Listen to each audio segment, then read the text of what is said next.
अभ्यास 5041-42 120 शब्द प्रति मिनट। यस।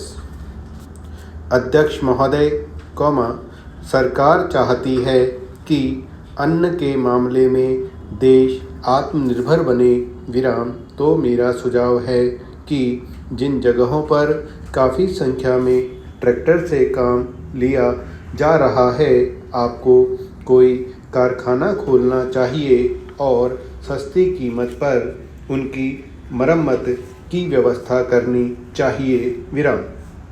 आप बाहर से ट्रैक्टर मंगा रहे हैं। मैं समझता हूँ कि यह सारा रुपया व्यर्थ व्यय किया जा रहा है। मेरा सुझाव है कि इस देश में ही ट्रैक्टर बनाया जाए।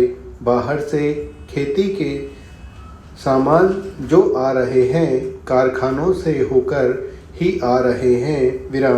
इनको जहाँ भेजना हो वहाँ सीधा भेजा जा सकता है। किंतु हो यह रहा है कि पंजाब सरकार द्वारा इनको सारे देश में वितरित किया जाता है। क्योंकि इनको पहले पंजाब भेजा जाता है और फिर देश में भेजा जाता है, इसलिए खर्चा ज़्यादा लगता है। खर्चा कम करने के लिए, लागत कीमत कम करने के लिए यह आवश्यक है कि इनको सीधा भेजा जाए। मैं समझता हूँ कि इनमें कोई औचित्य की बात नहीं है। इस पर भी आपको विचार करना चाहिए। आपको किसानों की सहायता करनी चाहिए। उनकी हिम्मत आप न तोड़े।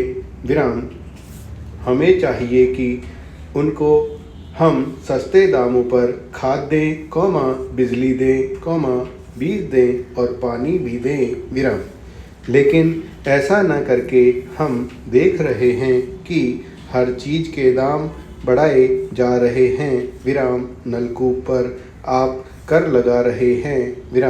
उनको बिजली नहीं मिल रही है। इस ओर आपका ध्यान जाना चाहिए।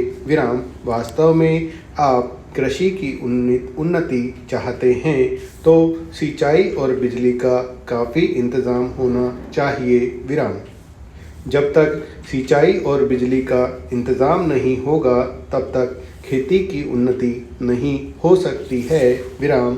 अब तक सिंचाई और बिजली तो एक मंत्री के हाथ में है, लेकिन कृषि दूसरे मंत्री के हाथ में है। ऐसा नहीं होना चाहिए। सिंचाई, बिजली और कृषि अगर किसी एक मंत्री के हाथ में हो तो खेती की उन्नति का काम सरलता से हो सकता है। मेरा निवेदन है कि इस ओर भी आपका ध्यान जाना चाहिए। समाजवादी समाज की रचना की बात बहुत कही जा रही है। गरीबी को दूर करके हम सबको बराबर लाना चाहते हैं।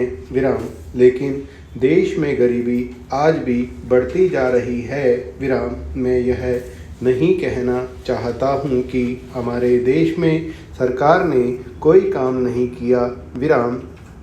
अध्यक्ष महोदय, बहुत कुछ किया है, लेकिन महंगाई बढ़ती जाती है और इस कारण से जो देश की खेती की या किसानों की उन्नति हुई भी है, वह महंगाई के कारण समाप्त हो गई है।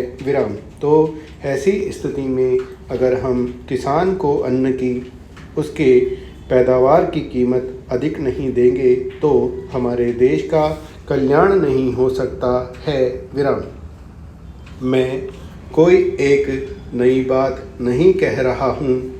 पहले अमेरिका में यही किया गया, जब वहाँ पर खाद्य समस्या के कारण लोग परेशान थे। हमारे यहाँ भी उसी से कल्याण होगा। हम देख रहे हैं कि सरकार के प्रयत्नों के परिणाम भी अच्छे निकलने लगे हैं। लेकिन दुख इस बात का है कि इस वर्ष सर्दी के मौसम में वर्षा नहीं हुई है। विराम। फलस्वरूप इस वर्ष भी जो पैदावार है वह उतनी नहीं है। इसका कारण वर्षा का न होना है। विराम। कुछ लोग कहते हैं कि इस वर्ष भी जो पैदावार है पिछले वर्ष की पैदावार के बराबर हो जाएगी। विराम। लेकिन अगर वर्षा हो जाती है तो निश्चय ही हमारी स्थिति बहुत अच्छी हो जाती है। विराम। मैं देखता हूँ कि इस वर्ष गल्ले की कोई कमी नहीं है। विराम। इसलिए मैं समझता हूँ कि गल्ले को एक जगह से दूसरी जगह ले जाने में जो रोक लगाई गई है उसको हटा लेना चाहिए। विराम। अभी हमारे राज्य में बड़ा अकाल पड़ा हुआ है। विराम। लेकिन वहाँ पर गल्ला भेजने की कुछ व्यवस्था की गई है और लोगों को गल्ला मिल रहा है। विराम। इसका परिणाम यह हो रहा है कि कोई भी आदमी भूखा नहीं मर रहा है। विराम। पिछले 2 वर्ष में कोई आदमी भूखा नहीं मरा। विराम। यह हमारे देश की सरकार के लिए बड़े ही संतोष की बड़े ही गर्व की बात है। विराम। यदि अन्न की उपज हमें बढ़ाना है तो हमें पानी का इंतज़ाम करना चाहिए। विराम। आज वर्षा की बहुत कमी है। विशेष रूप से मैं अपने क्षेत्र की बात आपको बतलाना चाहता हूँ। विराम। 20 वर्ष पहले जितनी वर्षा वहाँ होती थी, उतनी ही वर्षा आज भी होती है। विराम। वहाँ नहर भी है लेकिन नहर का पानी वहाँ नहीं जाता है। विराम।